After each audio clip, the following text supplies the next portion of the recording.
Baik, Dimas Diajeng dan Netralis dimanapun Anda berada, hujan-hujan kayaknya dingin ini. Di episode yang ke-90, nggak terasa kita sudah episode yang ke-90. Kita kali ini akan kedatangan tamu yang sangat istimewa. Tadi hujan Pak ya? Siap, gerimis.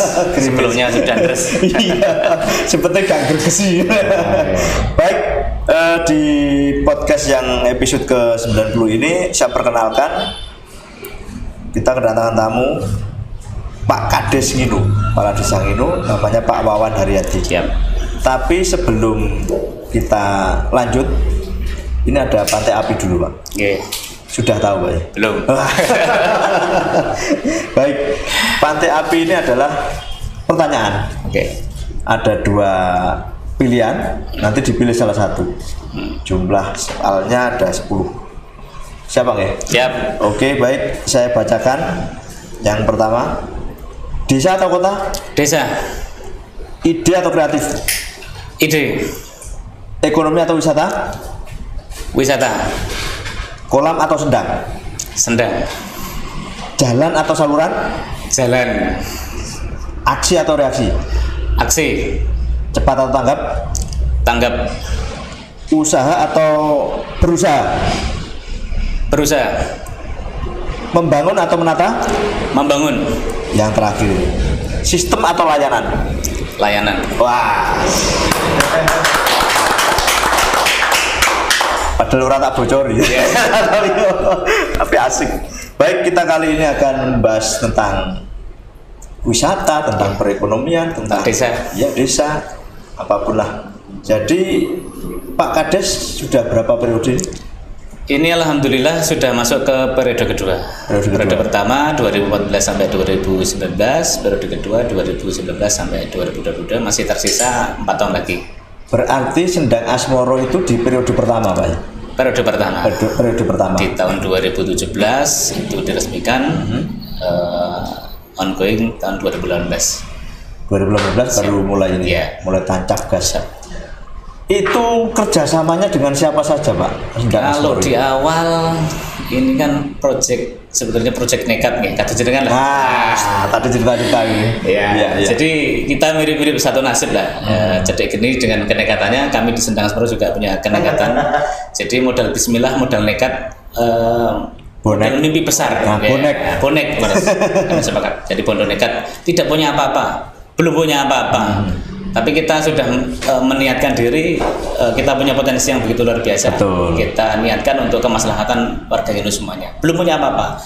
Jadi kolaborasinya ya baru dengan waktu itu ya yang punya kepedulian, teman-teman pemuda Karang Taruna. Relawan. Ya, relawan. Betul. Yang akhirnya kemudian kita package menjadi teman-teman Podarwis, kelompok sadar wisata. Itulah tulang punggung di awal pendirian dari Sendang Asmoro.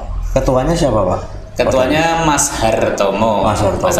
Okay. Jadi sampai dengan sekarang beliau karena di Podarwis kemudian bagian dari apresiasi kita nobatkan sebagai Ketua Unit Pengelola Sendang Asmoro. Di situ keistimewaannya itu apa Pak? Sebetulnya Sendang Asmoro itu kalau kita cerita dari awal, ini kan berawal dari ketidaksengajaan. Ya sengaja tapi tidak sengaja. Ya. Sengajanya karena kita meniatkan, tidak sengajanya karena ternyata sambil kita menata itu datang tanpa kita undang. Dari mana? Dari anak-anak sekolah. Oh, gitu. Dari anak-anak sekolah. Jadi anak-anak sekolah pada datang menikmati suasana di Sendang Asmoro. Waktu itu belum Sendang Asmoro ya, Sendang itu saja. Sendangnya apa namanya? Aslinya sudah ada sendangnya. Ya, sudah ada sendangnya. Ya, jadi waktu karena belum di branding ya, baru kita tata saja, belum di launching lah bahasanya kayak. Ya, itu sudah ada pengunjung anak-anak sekolah rata-rata ya. Jadi karena ada tamu dari anak-anak sekolah, justru itulah kemudian menginspirasi kita untuk segera ada percepatan ya. Jadi anak-anak sekolah itu kalau testimoninya yang menarik adalah karena suasananya asri, adem, karena banyak pepohonan yang besar, tanaman-tanaman rimba itu. Kemudian ada spot yang menurut mereka memang asik untuk diambil fotonya, itu Instagramable lah biasanya anak-anak sekarang itu. Di tengah itu ya. Yang di tengah itu. Kemudian kita pasang itu ya. Betul. Itu ambilnya memang dari sana dulu. Dari sana. Jadi angle-nya ngambil foto ya dari sana. Ya kita amati aja. Oh dari sana ternyata. Kemudian kita bikinkan dermaga spot foto itu ya berawal dari anak-anak SMA tadi, sekolah tadi yang ngambil di sana. Jadi kalau bicara keistimewaan Sendang Asmoro, adem, asri, ya menyejukkan lah karena sendang. Karena ada airnya. Ada air, dominan dengan air, adem. Tapi itu bukan milik tanahnya bukan lahan perhutani, Pak. Betul. Kalau di Sendangnya sendiri itu milik desa. Desa. Luasnya sekitar 0,6 hektar. Artinya TKD. Tanah khas desa. Dulunya dimanfaatkan sebagai penampung untuk irigasi karena itu kan sudah ada sumber mata airnya, kemudian ada tampungannya di embung itu dimanfaatkan ke sawah untuk pengairan ya. Jadi ini multifungsi. Kebetulan. Jadi memang di sana sawah berapa hektar, Pak, di sana untuk mengaliri berapa hektar? Kalau sawah yang teraliri dari embung itu sekitar 50 hektaran lah. Lumayan, 2 kelompok tani ya, 3 kelompok tani lah. Itu di satu desa Nginu itu. Di Dusun Nginu dan Dusun Janten yang teraliri dari Sendang Asmoro. Termasuk desa tetangga barangkali? Desa tetangga teraliri juga dari Sambungrejo dan Gedaharjo. Oh iya, yang sungai itu ya? Iya, betul. Iya. Jadi kalau Sendang Asmoro itu sendiri sebetulnya itu asli alami atau pembuatan? Kalau asli? Sendang Asmoro yang embungnya itu alami. Jadi dia sudah terbentuk dari dulu, cuman ada semacam kayak pembangunan, ya. Ada perawatan, penataan, ya, yang awalnya mungkin tidak selebar itu dulunya. Kemudian ada program karena difungsikan sebagai tempat untuk penampung air, jadi ada pembangunan pelesengan. Sumbernya sudah alami dari dulu. Dan alhamdulillah sepanjang tahun tidak pernah mati, jadi mengalir terus. Debitnya selalu stabil. Berarti kan kalau kemarau menurun ya. Tinggal di atasnya itu, Pak. Nanti kalau hutannya itu ditebang. Nah, itu. Ya. Jadi sedikit cerita ngomong jenengan. Nyambung dalam ya. Jadi termasuk yang perlu kita garis bawahi dan kita perlu syukuri sebagai warga ini adalah keberadaan sumber mata air. Betul. Kami menyadari betul bahwa itu adalah sumber kehidupan kami. Ya makanya Sendang Asmoro dikelola menjadi tempat wisata itu juga dalam rangka untuk menyelamatkan supaya itu bisa kita wariskan kepada anak cucu kita. Dengan cara apa? Ngapunten, area di atas Sendang Asmoro itu adalah dikelola untuk lahan pertanian. Jadi siap binara.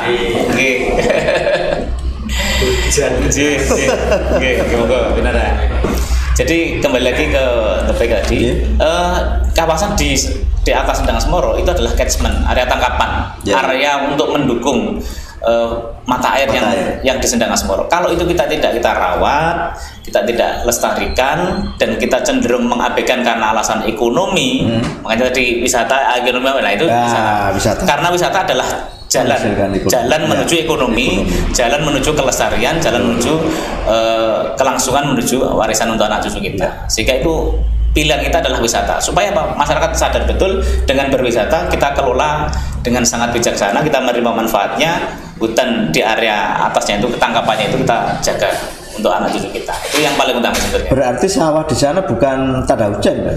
Sawah di sana yang dari Sendang Asmoro teknis, irigasi teknis nanti. Irigasi teknis. Kalau boleh tahu, barangkali debit airnya tuh sudah ada riset, barangkali sudah pernah ada riset, cuma agak lama sih. Jadi saya juga kurang untuk datanya sendiri kami tidak ada. Ya, waktu itu kalau tidak salah ya dari teman-teman perguruan tinggi dan dari Pramuka malah kalau yang pernah mengukur debit di sumber mata air Sendang Asmoro itu. Kalau semakin ke sini kira-kira tambah meningkat ataukah menurun barangkali debitnya tadi? Dengan adanya pengelolaan ini. Tergantung dari curah hujan. Tapi sepanjang saya tahu ini sebetulnya ada penurunan. Nah, ini dalam rangka inilah maka kalau kita tidak terus gali kesadaran warga ini, karena kan sangat dipengaruhi terhadap area tangkapannya tadi. Betul. Itu 9 hektar alhamdulillah sudah kita kerjasamakan dengan perhutani yang saat ini sudah mulai ditanami dengan tanaman buah dan kelengkeng minimal lah ya di atas itu. Di dekat Mangkung itu ya. Bukan yang di Sendang Asmoro juga. Oh, Sendang Asmoro. Pas di atasnya itu. Sudah panen, Pak? Baru nanam. Oh, baru nanam. Tiwas ngarep. Tahu apa? Aku bikin panennya, Pak. 3 tahun lagi lah. 3 tahun lagi ya. Saya mau kasih pertanyaan sepele. Pertanyaan yang remeh sekali. Ikannya itu dari mana? Oh iya. Arta kok aku jadi Ada ikan pribumi dan ada ikan kolonial ya. Bukan kolonial, Pak. Ada pribumi, ada kolonial. Iya. Jadi yang asli Sendang Asmoro itu kan ada ikan mujair. Mujair asli sudah. Iya, dari dulu. Dan itu ini cerita juga ya agak menarik juga. Jadi dulu sebelum diresmikan menjadi tempat wisata, justru awalnya itu kita mau bikin kolam pancing. Kolam pancing ya. 1 tahun sebelumnya itu kita mau bikin kolam pancing. Di situ sudah digunakan sebagai tempat untuk memancing. Memang asik memang tempatnya kan. Nah, mujair rata-rata. Kemudian 1 tahun sebelumnya di bulan Maret 2017 saya dengan teman-teman ini beli benih ikan. Kita tabur, ada nila, ada tumbro itu, ada tambahan lagi apa ya? Bader. Itu kita tebar benihnya di sana. Dengan tujuan 1 tahun kemudian kita akan buka untuk kolam pancing. Niatnya kolam pancing. Ini mereset. Jadi seiring berjalannya waktu sempat pesimis. Lah kalau itu misalnya dikelola untuk kolam pancing, apakah selamat? Tanda kutip dari tangan-tangan jahil ya. Dengan karena faktor keamanan agak sulit memang dan faktor kesadaran masyarakat juga. Seiring berjalannya waktu, ikan semakin besar, kemudian kita pasang banner tempat ini akan dibuat kolam mancing. Sempat gaduh ya di warga, di masyarakat, apakah benar-benar, dan ternyata alhamdulillah dengan dipasang banner itu ternyata aktivitas memancing tidak ada sama sekali. Malah nggak ada ya? Tidak ada sama sekali. Jadi ternyata sadar. Iya. Sadar betul. Selama menunggu itu ternyata tidak ada yang mancing. Padahal awalnya ada yang mancing. Iya. Baik warga karena faktor mistis. Belum sampai situ. Belum. Ceritanya belum sampai situ. Iya. Jadi seiring berjalannya waktu ternyata yang tadi kita tebar kemudian kita pasang banner untuk kolam pancing semakin besar warga semakin tertarik, banyak yang ke sana ngomong gitu ya. Ngomong sambil bawa anak bawa makanan terus kasih makan semakin hari semakin banyak ibu-ibu yang sore gitu kasih makan. Berarti kalau ada makanan apa lebih rengginang misalnya gitu dibawa ke Sendang.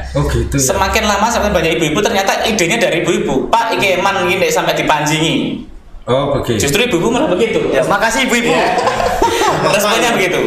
Akhirnya kita tidak tega untuk membuat kolam pancing itu. Waduh, betul ya ibu. Kalau ini bikin kolam pancing habis ikannya, selesai untuk masa depannya ini. Iya. Nah, itulah muncul kemudian ada momen memang ya. Ada momen lomba PKK untuk kita nginum mewakili Kecamatan Semanding di tingkat kabupaten yang dihadiri oleh Bupati waktu itu. Di sana. Ya, sehingga itu kita manfaatkan untuk kita merubah haluan lah dari awalnya kolam pancing, padahal sudah beredar mas.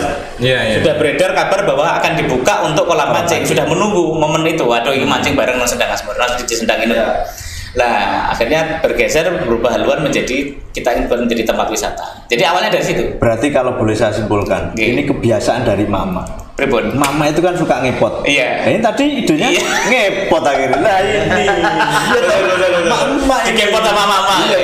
Yang awalnya kolam mancing. Nah itu berarti antara ikan lokal dan ikan kolonial ini yang membuat ini mama ini. Kita begini. Gara-gara mama ikan pada Cina. Jadi mereka bersyukur ikan ini gara-gara mama. Jadi dipancing. Tapi di situ malah ini beranak pinak ya, malah beranak. Alhamdulillah sekarang sudah sangat banyak sekali. Yang dari berapa ribu ekor mungkin sekarang udah puluhan ribu lah ya, sangat banyak sekali. Dan itu cita-citanya memang kita ingin supaya di Sendang Asmoro itu ketika ada pengunjung naik bebek gitu, ikannya itu betul. Itu loh. Itu juga sudah pernah membayangkan kayak gitulah. Saya kan udah pernah. Jadi teman-teman yang belum tahu, monggo. Silakannya loh. Kayak taman yang ada. Mustahuro. Kayak Mustahuro kono. Saya pernah ke Guangzhou dulu. Guangzhou Cina ya. Nah, ini sekarang pertanyaannya kembali ke mitos. Apakah ada mitos-mitos sendiri? Ya, jadi sebelum diresmikan ada cerita juga. Jadi warga tetangga sebelah, desa sebelah itu di sana, kemudian dia mancing kan.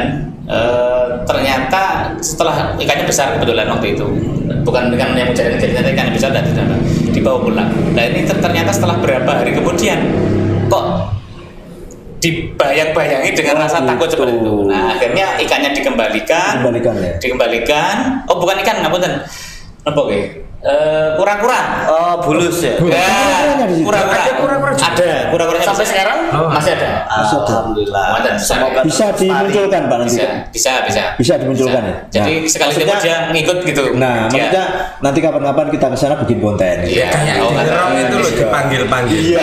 Di Ngerong itu ada ininya, ada Panggil gitu. Iya, ada apa sih? Pawangnya. Pawang, Ya, ada pawang ya. oke. Ada pawang untuk memanggil. Ya, ternyata dari sisi mitologinya metodenya seperti itu. Iya, Akhirnya iya. ya tadi agak mistisnya memang ada. Oh, dia ngambil kura-kuranya itu ya. Itu sudah Selamatan akhirnya Mas. Kembali sampai selamatan itu. Oh, Oh, sampai selamatan juga. Tapi ya tertentu lah. Ini artinya tidak begitu mungkin ya ngapunten di tempat-tempat tertentu kan memang harus menjaga Betul, etika dan betul. sebagainya itu. Saya kira di tempat manapun harus menjaga itu sepanjang Nah, itu kita baik-baik saja. mimpinya di mimpi apa? Gitu? Iya. putri ataukah ya? Terus terkait nama ini, Iya. kenapa jadi namanya Sendang Asmoro? Iya, Sendang Asmoro. Gak sik kuro-kuro iki mau. Iya. Ya. Mimpinya itu mesti ditekani mak-mak. Iya. Iya. Oh, mamanya kayak kura-kura ninja itu. Bawa golok. Lah iya. Oke. Lanjut. Oke, menjawab pertanyaannya Mas ini. Jadi untuk yang apa? Sendang Asmoro nggih? Iya. Kenapa namanya Namanya Sendang Asmoro. Jadi menjelang diresmikan itu otomatis kan kita mau bikin branding kan gitu ya. Kita berpikir beberapa opsi-opsi pilihan-pilihannya, ada sendang macam-macam gitu lah. Karena nama tetap sendang karena itu adalah sendang. Memang yang sudah hidup adalah sendang. Sendang. Awalnya adalah Sendang Sari. Awalnya. Awalnya itu Sendang Sari. Nama Ya. dari desanya memang sudah. Bukan ya pemberian warga saja sebetulnya pemberian. belum pernah sampai diresmikan namanya Sendang. Ya orang daripada tidak ada namanya, belum ada identitasnya dikasih aja nama Sendang Sari. Ada nama Sendang apa lagi itu banyak lah. Ya, sesuai dengan penamaan masing-masing. Kemudian kalau dipikir Sendang Sari itu mungkin dari sisi itu kurang melekat gitu ya, Brandnya, kurang kuat. brandnya kurang. Ya, dari sisi brandnya kurang kuat Sendang Sari umum lah gitu ya. Mungkin banyak sari-sari yang lain gitu ya. Oh iya. Di sana ada. Iya. Kemarin habis kesini. Iya. Sari. Ya, jadi banyak sari. Jadi akhirnya kan kurang dari si unik mungkin belum kurang kuat. Macam-macam akhirnya ya itu kita kepengen supaya di sini ya tanda kutip sebetulnya awalnya sih kepengen orang datang ke situ supaya pengen bahagia gitu ya, bahagia. Jadi Asmoro itu bahagia ya. Nah sudah kita bikin nama Sendang Asmoro. Jadi dari sisi nama. Kemudian ilmu otak atik ya tadi udah Otak-atik gathuk. otak atik manduk. Dari sisi sejarah histori kita punya nenek moyang ya yang terungkap waktu itu ada namanya Raden Esman dan Nyai Nginasari. Di situ. Di situ dimakamkan di sebelahnya itu. Oh, ya. Yang dekat Iya, betul, di itu. sebelahnya. Nah, konon cerita dari para sesepuh memang beliau berdua inilah yang bikin sendang itu di waktunya waktu itu ya. Nah, sebagai bentuk apresiasi penghargaan ya itulah. Ini kan tidak lepas dari rasa cinta asmara tadi loh ya.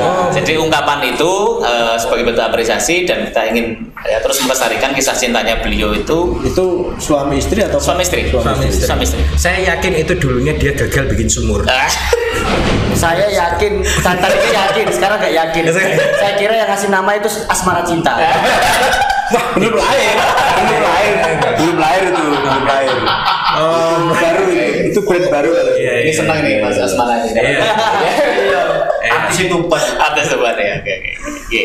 Artinya itu cerita itu memang mereka sedang asmara di situ. Ya, artinya mereka hidup di waktu itu dengan sangat bersemangatnya sepasang suami istri kan. istri Ya, ini. waktu itu mungkin ya untuk mengubah kondisi waktu itu kan masih sangat itu ya. Jadi betul tadi lah kekuatan untuk bersama-sama membangun desa waktu itu. Jadi itu saya kira kekuatan perjuangan cinta, ya ya. itulah perjuangannya waktu itu. Yang sangat ini Kalau Nino sendiri itu dari apa asal katanya? Nino itu banyak versi ya. Nino itu ada yang menghubungkan dengan tokoh Nino, yang lain juga mungkin eranya pasca Raden Isman itu ada yang namanya Ki Ageng Nino atau istilah kerennya itu dipanggilnya Kemplung Nino.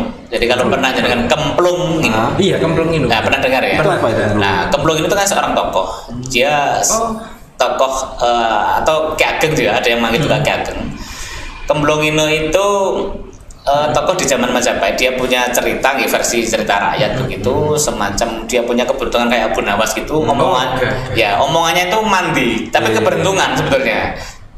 Tidak sengaja tapi tepat. Roto ngawur lah. Ngawur tapi tepat ya. Ketepaan bahasa Inggrisnya ketepaan. Ya. Ilmu godak-gaduk tadi. Ya.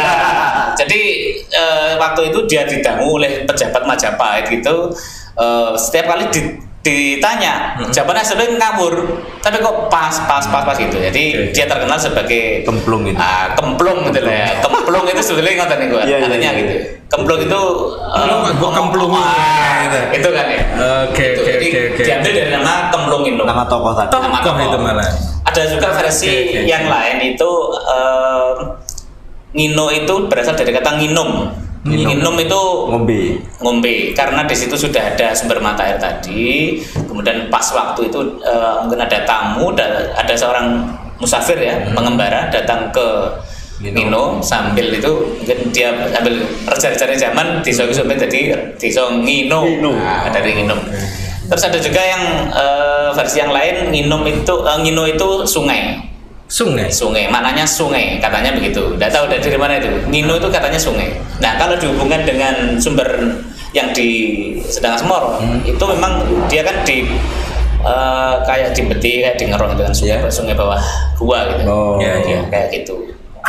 Itu kan di atas sebenarnya. Sedang itu kan di atas. Di atas pegunungan itu. Iya, jadi dia tuh di sumber mata airnya dilindungi oleh bebatuan kayak gua. Jadi kalau setiap tahun pas sedekah bumi, warga sana ketika sedekah bumi ada istilahnya duduk sumberan. Duduk sumberan itu dilakukan oleh, masih diyakini oleh warga Ngino, ahli waris ya atau aris gitu ya. Ahli waris atau aris. Itu ya. Ya kayak begitulah. Jadi hanya keluarga tertentu yang boleh masuk ke guanya sumber mata airnya. Oh, ada itu. Ada guanya. Ada. Jadi dia masuk sambil nyelam gitu. Nggak pakai alat ya. Nggak pakai alat. Dia menyelam dulu, baru di kedalaman dia muncul lagi. Nah itu sudah ada gua, ada ruangan, ada rongga. Berarti masuk ke ini. Masuk dulu. Dari luar nggak kelihatan, tapi dia harus masuk dulu. Ada semacam pogoh lah kalau ada orang. Pogoh semacam kayak ruangan dia. Gitu. Harus nyoteng bicara. Nah di situ mitologinya juga ada penjaganya. Penjaganya ular.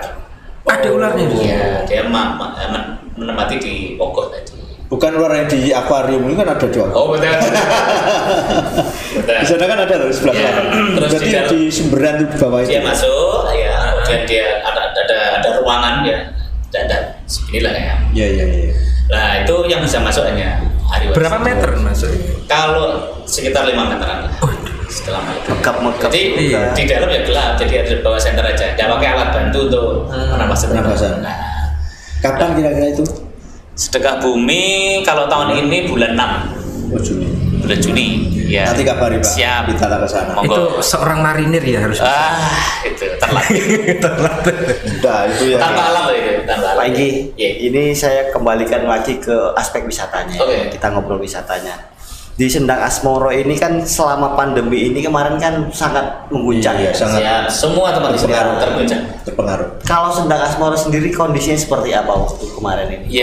Bertahannya bagaimana kok? Iya, saya kira waktu itu semua tempat wisata mengalami hal yang sama. Pasti. Pukulan telak. Dan kita dalam posisi yang serba dilematis karena mau kreatif juga. Kita jualan kan orang bepergian, sementara aturan tidak membolehkan, jadi agak sulit. Mau wisata virtual juga, impossible. Lah itu ya, lihat YouTube aja kan bisa.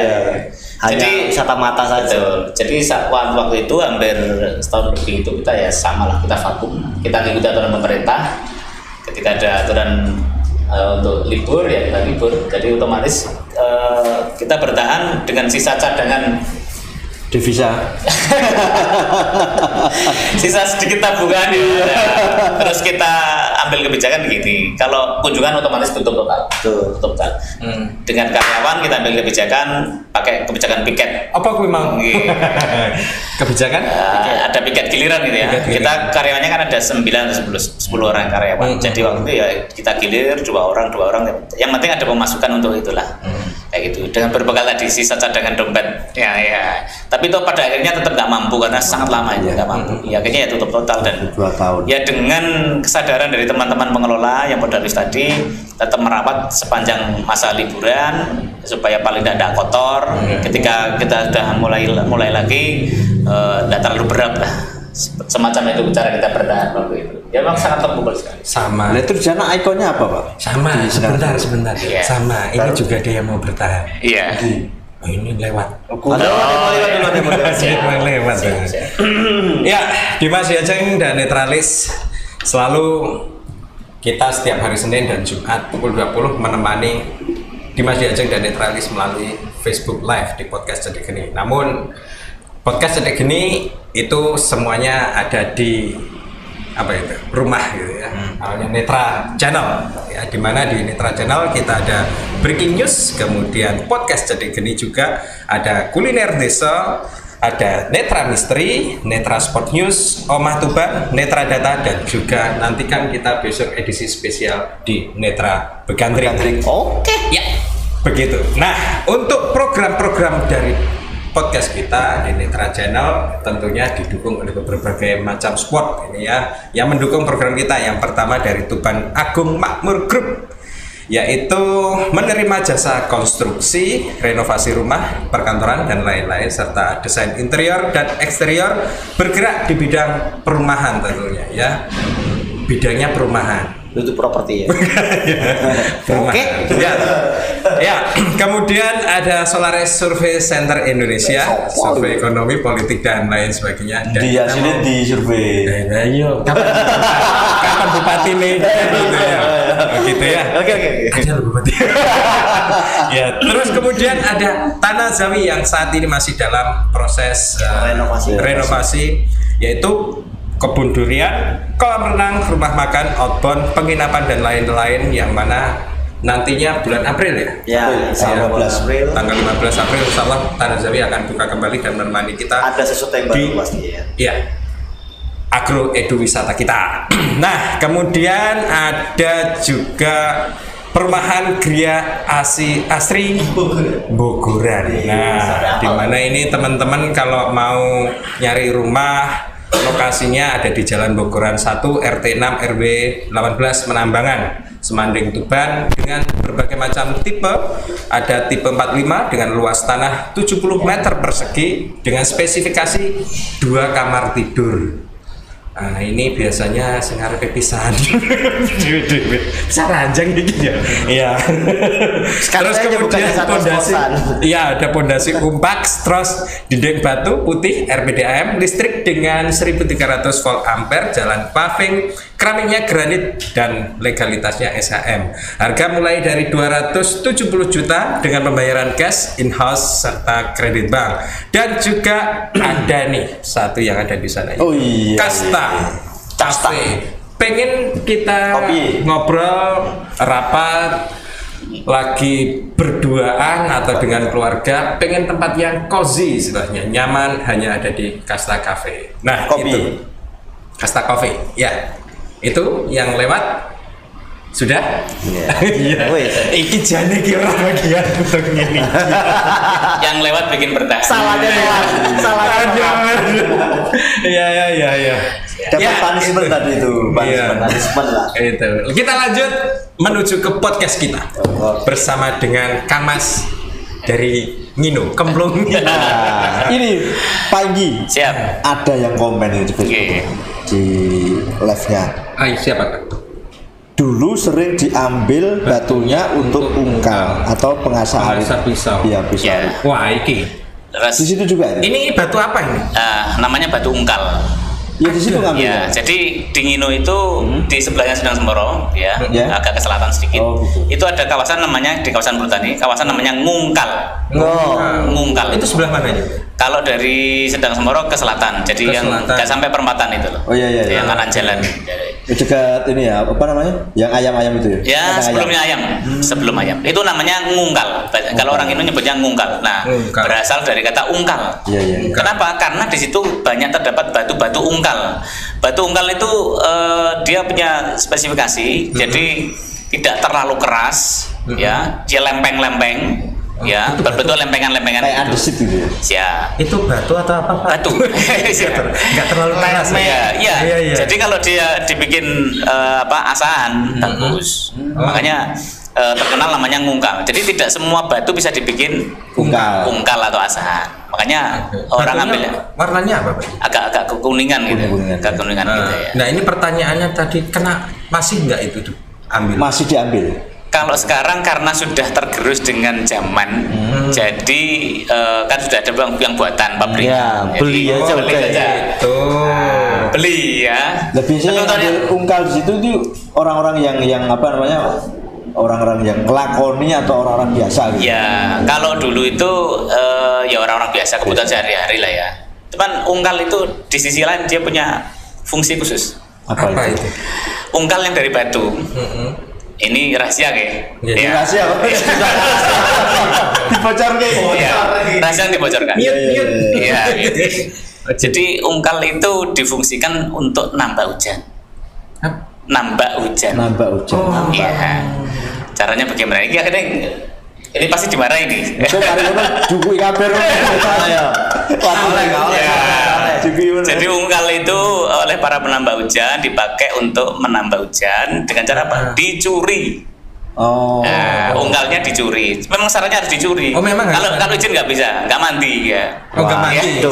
Nah, habis itu yang kecurian lapor polisi. Iya.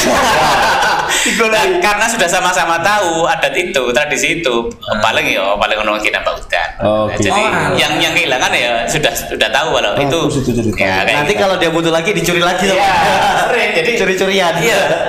Ungkal hilang itu kejadian yang sering. Jadi tapi sudah sama-sama tahu. Tapi itu ungkal yang sudah di rumah maksudnya. Ya di rumah. Oh gitu. Ya. Dan itu tradisi di situ, kepercayaan di situ atau seperti apa? Saya kira umum itu. Umum ya. Iya. Jadi salah satunya ya kalau tapi tidak semua orang loh yang bisa itu ya. Yang itu sudah punya. Tapi yang sering kehilangan tuh ada. Ada satu orang sering kehilangan gitu. Hari ini kan sudah agak jarang yang ungkal batu itu ya. Yeah. Sudah sangat jarang sekali. Jadi ada beberapa yang masih melestarikan ungkal batu. Lah ya itu karena nyarinya sudah sulit. Hanya beberapa yang punya, ya itu yang kehilangan terus. Iya. Ngungkal itu ngasah kan ya. Ya. Sekarang sudah banyak ngasah otak. Iya. Nah, ini tadi yang tanya namanya Ki Bambang Jogorino. Yang ditanya Pak Wawan, bukan Pak Bengi. Jogorino. Alhamdulillah ya hari ini kita dilihat dari Jatirogo, Semandi, ada Barat Ketigo, Ngino sendiri, ada dari Ngino sendiri juga. Terima kasih udah mau lihat kita Podcast kita ya. Podcast yang mendidik. Ini komennya ada mendidik. Oh iya. Komennya wong KPU ini. Wong KPU ini yo. KPU. kan diberkat wong iku. Oke, dilanjut lah. Lanjut. Nah, kalau omset Pak di situ untuk kemanfaatan perekonomian warga sekitar barangkali Kita mengelola wisata itu kan ada dua tujuan ya. Satu benefit, yang kedua profit. Iya. Kalau kita mengelola aset desa, arahnya ke PAD, pengelolaan aset, penerimaan aset desa, penerimaan asli desa. Itu kan masuk ke PAD. Kemudian yang benefit kebermanfaatan dengan adanya Sendang Asmoro, alhamdulillah ini termasuk bagi saya sebuah kebanggaan, sebuah kebahagiaan tersendiri karena ya masyarakat kami bisa terlibat di sana untuk jualan, jadi karyawan dan macam-macam. Itu kan dari bagian dari kebermanfaatan atau benefit. Nah, secara profit yang masuk ke kas desa karena Sendang Asmoro sendiri umurnya juga baru berapa tahun, kemudian sudah ada pandemi juga. Jadi waktu di awal-awal dengan Bondo Nekat tadi, tentu kita masih perlu banyak pengembangan. Jadi pendapatan yang dari Asmoro kita kembalikan untuk pemenuhan sarana prasarana lah dalam rangka juga supaya jenengan dari tahun ke tahun ketika ke sana itu kan ada perubahan. Jadi tidak selalu monoton. Belum ada. Itu salah satu strategi kita. Jadi ya kalau saya boleh menyampaikan dengan adanya wisata sangat besar manfaatnya. Daya ungkit dari kegiatan pariwisata ini luar biasa. Sedikit nyinggung boleh nggak? Boleh. Seni seperti tari-tarian atau apa dari asli Ngino ada? Lah ini budaya. Salah satu yang masih menjadi kekurangan kami adalah wisata itu ada atraksi kan. Ada harus yang dibeli, dilihat, dimainkan. Atraksinya inilah yang belum. Ngino sebetulnya tari-tarian itu dulu pernah anak-anak ya yang sekolah itu kan pernah berjaya sih di eranya waktu itu. Tapi karena lepas pendampingan. Setelah itu akhirnya agak terputus. Jadi sekarang sudah kayak lost generation gitu ya. Yang nari sudah mulai berkurang. Itu berupa apa tarinya? Ya tari-tari Biasa ya. Ya, yang sekarang sudah dikembangkan di sekolah-sekolah ya. Ya. Terutama jalan Pak, jalan di sana Oh, itu iya. kalau bisa diperlebar. Siap. Iya. Salah satu kendala dan keluhan dari pengunjung adalah akses Jalan. Kami berharap semoga ya, karena ini ngapunten karena ini kewenangannya kabupaten, bagaimanapun kami harus menyampaikan dan sudah sangat direspon positif di beberapa kesempatan melalui Musrenbang Kecamatan. Kami sudah sampaikan melalui OPD terkait yang sudah survei langsung ke sana, sudah ditinjau langsung. Ini Pemkab sepertinya sudah ya sangat merespon positif. Dari kami hanya mendorong saja supaya, karena ini bagian dari kebutuhan dan pengunjung ini mengeluhkan untuk akses ini supaya segera diperbaiki. Dari arah kota sudah baik, menuju ke Nginunya berlubang. Nah ini dan agak sempit, jadi untuk akses jalan memang perlu perhatian khusus. Dibuat seperti Mandalika. Lah itu cocok itu ya. Terus kebut-kebutan misalnya. Anak mudanya kebut-kebutan. Arek gerek. Akses jalan ini akan sangat menentukan seberapa besar angka kunjungan di wisata Sandang Semoro. Ya. Karena saat ini baru menjangkau untuk mobil-mobil kecil. Coba kalau kita misalnya mau menjangkau kendaraan besar, bis besar misalnya. Oh iya, betul. Nah ini kan harus didukung dengan sarana jalan tadi yang Padahal kalau dari Pantura nggak terlalu jauh tuh, dari jarak dari kota itu hanya 7 km. Bukan ya, dari Tunah itu jalan Pantura. Oh iya. Dari yang jarak terdekat adalah dari pertigaan Dari Pal ya, dari Kenarjo. Palpitu. Kalau sekarang sudah ada ring road, jadi mungkin tidak lewat itu, tapi lewat ring road yang pertigaan Merican itu, perempatan Merican. Ya. Itu langsung dulu bisa. Ya, memang kalau dari wisata itu memang pemasukan itu Yang paling utama. Oke. Oh, ya, tadi omsetnya apa? Omsetnya berapa itu kira per bulan? Besar itu. Kalau boleh tahu. Iya. Kalau hitungan yang terakhir kemarin secara hitung-hitungan itu ternyata sudah 1 M lebih Per bulan. setahun. Ya, sudah Banyak. 1 M lebih. Jadi sebetulnya dari sisi perguliran secara ekonomi sudah bagus. dengan segala kekurangannya sekarang ya. Kekurangannya itu tadi. Masuknya berapa tiketnya? Masuknya untuk dewasa 10.000, untuk anak-anak 5.000. 5.000. Tuh. Itu sudah free kolam renang. Free kolam renang, betul. Jadi kalau di tempat lain mungkin kolam renang yang bayar sendiri, di Sandang Semoro kita bagian dari fasilitas. Naik kuda yang bayar lagi. Naik kuda bayar lagi. Mancing juga boleh asalkan konsekuensi. Iya. Gue dobrain mama. Iya. Aku nek mancing Seandainya renang gak bawa pakaian tapi kepingin renang, Ya, ada di sana persewaan. tersedia ada persewaan. ada Aku sebagainya. nek mancing ora ning kono kok. Nggih. Aku mancingnya di kolam ya. Sampai mancing ke kerung, mancing keributan tak isi. Mancing masalah ya. Mancing keributan. Baik, sudah ada peringatan Iya. dari Red barangkali, Alerta. Pak Pandi bisa menyampaikan closing statement. Ya, Closing statement. Saran pesan-pesan atau lah. masukan ya. Ya, kami Buat desa-desa dengan yang kesempatan lain ini juga. berterima kasih untuk teman-teman dari Netra Channel dengan program podcast Cedek Geni. Ini program yang sangat mendidik, seperti yang komentar tadi. Kami juga berterima kasih atas kesempatannya. Jadi kami menghimbau kepada teman-teman semuanya, para pelaku pariwisata, kata kuncinya adalah kolaborasi. Ya. Kalau kita ingin wisata di Tuban ini berkembang, ayo kita kolaborasi, Sepakat. sinergi. Jadi kita jangan sampai menang sendiri-sendiri. Betul. Banyak hal yang bisa kita kerjakan dengan berkolaborasi. Saya kira kita punya tipikal yang berbeda-beda. Di Tuban ini sedang berkembang wisata berbasis desa, wisata berbasis tadi semacam Karazawi dan sebagainya. Yang korporasi juga banyak. Jadi harapan kita semuanya adalah antara masing-masing destinasi ini kita kolaborasi sehingga sama-sama besar, sama-sama menang. Itu harapan kita semuanya. Dengan tentunya difasilitasi oleh pemerintah kabupaten sebagai gate utamanya, bagaimanapun harus diatur, ditata sedemikian rupa supaya kita tidak jalan sendiri-sendiri. Harus ada wasitnya lah, bahasanya kayak gitulah. Ini akan membuat pariwisata di Tuban akan semakin terus berkembang maju karena potensinya besar. Semacam kayak wisata religi Sunan Bonang, ini juga harus dikolaborasikan. Banyak yang berkunjung di wisata Sunan Bonang, tapi masih belum banyak yang berkunjung ke desa-desa. Karena belum dibuat paket-paket semacam itu. Terima kasih, saya kira itu. Ya. Baik, terima kasih dari Ras. Berarti menang itu harus bersama-sama. Menang bersama. Bukan sendiri-sendiri. Tidak harus mengalahkan. Oke, siap. Ini salah satu kunci. PR kita bersama lah ini. Keyword yang sangat bagus. Saya rasa kita menang itu harus bersama-sama, bukan sendiri-sendiri. Baik, saya Pito Suwarsono Doni Sumirati. Dan di sebelah sana Arnold suasana segar. kita jumpa lagi di episode berikutnya podcast Cedik Geni Open Your Mind.